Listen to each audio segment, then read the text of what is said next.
ba wala na.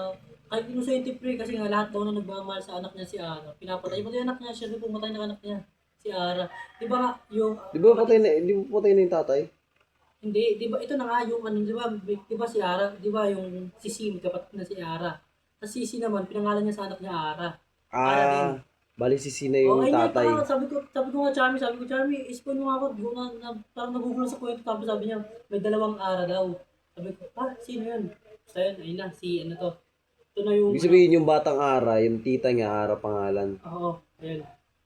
Tapos ayun na, ito palang si takot sa kulay red o kaya sa dugo. Dugo. Kaya tuwing birthday daw ni Ara, yung anak niya, binibigay niya ng kulay red. Kasi nga takot siya sa kulay na yun. Para di nga mapatay. Para di niya mapatay, kumbaga para makontrol niya pa rin yung sarili niya. Pero gusto niya daw patayin talaga yun. Kumbaga may balak talaga siyang patayin yun.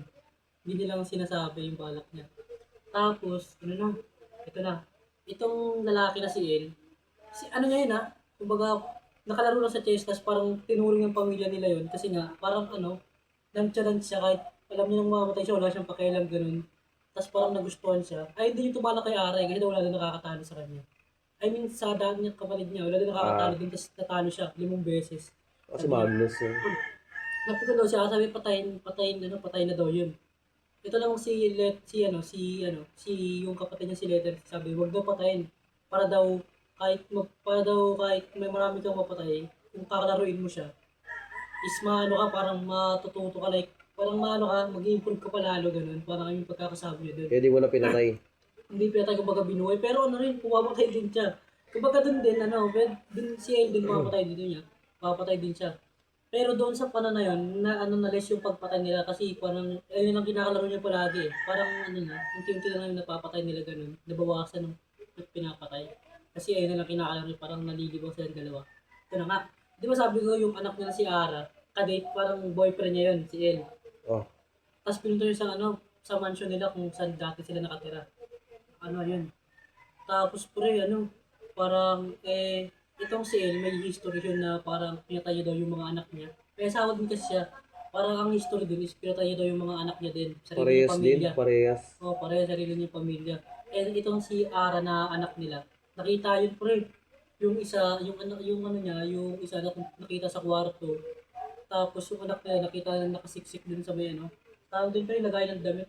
Cabinet. O cabinet, nakasiksik daw dun. Tapos, tapos ito na, tapos na nakita niya. Parang ano nata siya, parang nahimatay, siguro pinukpok sa ulo yun.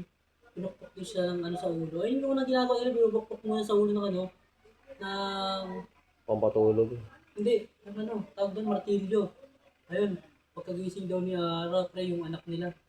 Parang hindi siya makapagsalita. Kala ko ba kinakabahan lang kasi binabasa ko yun. Kinakabahan lang to. Tapos pinakain siya.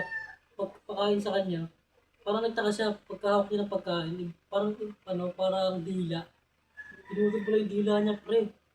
Pagka sabi niya, no choice daw siya kahit kinain niya daw yung kanin tapos yung dila.